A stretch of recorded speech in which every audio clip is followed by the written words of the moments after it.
Dans ce tuto, nous allons passer en revue des actions courantes dans InDesign, comme gérer précisément les espaces entre paragraphes, créer une lettrine, régler le crénage entre deux lettres, régler l'approche d'un texte, régler la justification d'un texte, gérer les listes, utiliser les tabulations.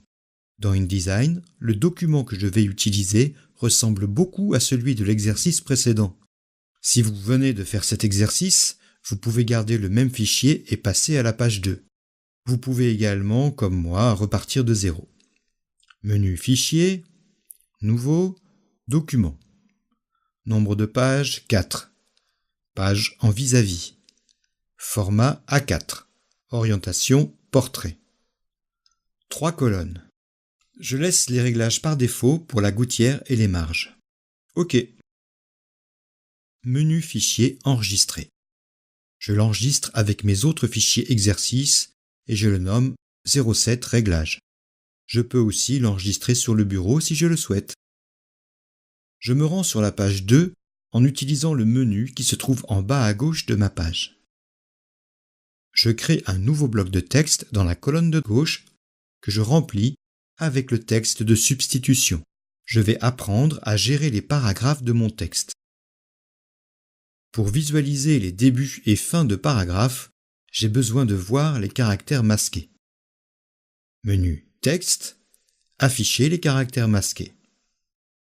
Les caractères non imprimables s'affichent, et en particulier ces drôles de P à l'envers nommés pieds de mouche, qui marquent la fin d'un paragraphe.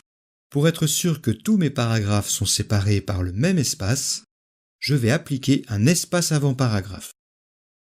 Je commence par sélectionner tout mon texte. Pour cela, je clique dans le texte, puis je choisis Menu Édition, tout sélectionner. Je peux aussi utiliser le raccourci Commande A, CTRL A pour les PC. Dans ma barre de contrôle, je choisis les réglages de paragraphe. À côté de la case Espace avant, j'utilise les flèches vers le haut pour augmenter progressivement cet espace. Mes paragraphes sont maintenant espacés de manière régulière. J'ai parfois besoin de couper la ligne tout en restant dans le même paragraphe. Dans ce cas-là, je commence par cliquer dans le texte à l'endroit où je veux couper ma ligne. Au lieu d'appuyer sur la touche Retour à la ligne, j'appuie sur Shift, Retour à la ligne. La touche Shift, c'est un autre nom pour la touche majuscule. Le caractère Coupure de ligne apparaît. La ligne est coupée, mais il n'y a pas d'espace avant, car on est dans le même paragraphe. Je vais créer une lettrine. Le but de la lettrine, c'est de signaler au lecteur le début du texte. Je clique au début de mon texte, n'importe où dans le premier paragraphe. Dans ma barre de contrôle, je vais sur la case Nombre de lignes en lettrine et je clique sur la flèche dirigée vers le haut pour augmenter le nombre de lignes occupées par la lettrine. Par défaut, le nombre de lettres mis en lettrine est de 1, mais je peux l'augmenter en utilisant la case voisine, un ou plusieurs caractères en lettrine. Si je veux régler la distance entre la lettrine et le texte, je vais utiliser le crénage. Le crénage permet d'ajuster l'espace entre deux lettres. Je clique juste après la lettrine et j'utilise les touches de mon clavier. Alt plus flèche droite augmente le crénage, tandis que, évidemment, Alt plus flèche gauche le réduit. On peut également utiliser le crénage pour équilibrer l'espace entre les lettres dans un titre.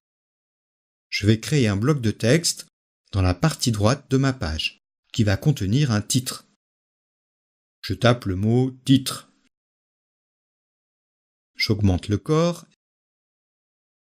et je passe en bold. Il y a un hashtag qui marque la fin de l'article.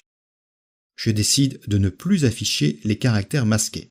Cette fois-ci, j'utilise le raccourci clavier Alt-Commande-I, Alt-Ctrl-I sur PC. Si j'appuie plusieurs fois sur ce raccourci, il agit comme un commutateur. Je vois mes caractères s'afficher ou se masquer. Je veux équilibrer l'espace à droite du I par rapport à celui de gauche. Je clique juste après le I. Je peux utiliser, si je le souhaite, la case crénage. situé dans la barre de contrôle. Si besoin, je fais apparaître les réglages de caractères. Je peux augmenter ou diminuer le crénage en utilisant les flèches à gauche de la case crénage. Bien entendu, je peux taper une valeur dans cette case. Je peux également utiliser le menu à droite de la case contenant des valeurs préétablies. L'autre technique, bien plus rapide, est la même que celle utilisée pour la lettre IN, Alt, flèche gauche ou droite. Si j'appuie sur la flèche gauche ou droite sans appuyer sur Alt, je me déplace d'une lettre à l'autre. Ainsi, je passe rapidement d'espace en espace et je peux ajuster le crénage à l'œil. Cela me permet de contrôler la présentation et l'impact de mes titres. Je vais aborder à présent l'approche de groupe, appelée plus souvent approche. L'approche concerne l'espace entre les lettres et les mots. Contrairement au crénage, qui concernait juste l'espace entre deux lettres, l'approche s'applique à toute une sélection de textes. Je clique n'importe où dans mon bloc de texte précédent, et pour sélectionner encore tout le texte, j'utilise le raccourci clavier commande A, CTRL A sur un PC. Dans la barre de réglage, la case approche se situe juste en dessous de la case crénage. Si j'augmente l'approche, le texte prend plus d'espace en largeur. Si je la diminue, je peux faire rentrer plus de texte dans un espace. Attention à ne pas abuser. Si les lettres se touchent, cela devient inesthétique et illisible. Cela dépend du corps et du caractère choisi, mais en général, j'évite de descendre l'approche en dessous de -10. On peut adapter l'approche d'un texte pour lui permettre de rentrer dans un espace donné, tout en évitant les lézardes. Je sélectionne un des paragraphes. Dans la barre de contrôle, réglage paragraphe, je choisis Justifier à gauche. J'étroitise ma colonne pour constater que plus ma colonne est étroite, plus je risque d'avoir ce qu'on appelle des lézardes.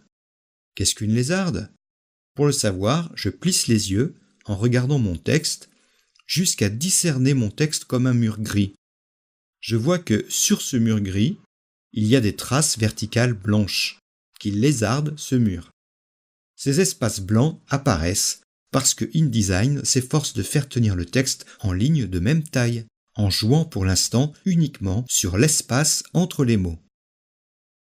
Nous allons régler la façon dont InDesign justifie ce paragraphe précis. Je m'assure que mon curseur clignote dans ce paragraphe. Menu, texte, paragraphe.